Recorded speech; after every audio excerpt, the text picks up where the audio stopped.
તેજીનો જોશ આ અઠવાડિયે આપણને જોવા મળ્યો છે તો આ બધા વચ્ચે આપના તરફથી સ્ટોક સ્પેસિફિક રિકમેન્ડેશન તમારા તરફથી કયા રહેશે સર? સૌથી પહેલાં તો હું કહીશ કે જે અદાણી ગ્રુપની એક કંપની છે Adani energy solution limited. Usually Adani ગ્રુપના સ્ટોક્સ ઉપર હું કમેન્ટ આપવાની ના પાડું છું, બટ જે રીતે હું જોઈ રહ્યો છું કે પાવર ટ્રાન્સમિશનની પૂરી થીમ સારી રીતે કામ કરી રહી છે અને પાવર ટ્રાન્સમિશનની theme one of my favourite theme છે. છેલ્લા 1 વર્ષથી હું એ થીમ ઉપર પોઝિટિવ છું અને મને લાગે છે ફર્ધર 2 વર્ષ આ થીમ ઘણી સારી રીતે ઇન્ટેક્ટ રહેશે. તો અદાણી ગ્રુપમાં વન ઓફ ધ સ્ટોક છે જે 52 વીક હાઈની નજીક છે.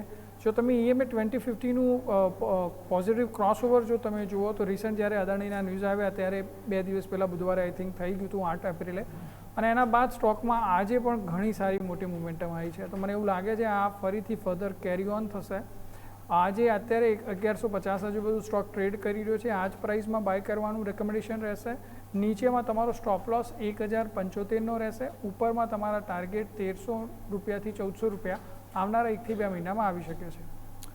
ઓકે, તો જેમ સરે કીધું એ પ્રમાણે અદાણી એનર્જી સોલ્યુશન્સ કે જેમાં તમે જો એથી વ્યૂ સારો એવો પોઝિટિવ બનતો જોવા મળ્યો છે કે જેમાં તમે ટાર્ગેટ અને સ્ટોપ લોસ બંને આપણા સ્ક્રીન ઉપર છે કે જેને આપણે ધ્યાન પર રાખીશું વરુણ સરના રિકમેન્ડેશન તરીકે.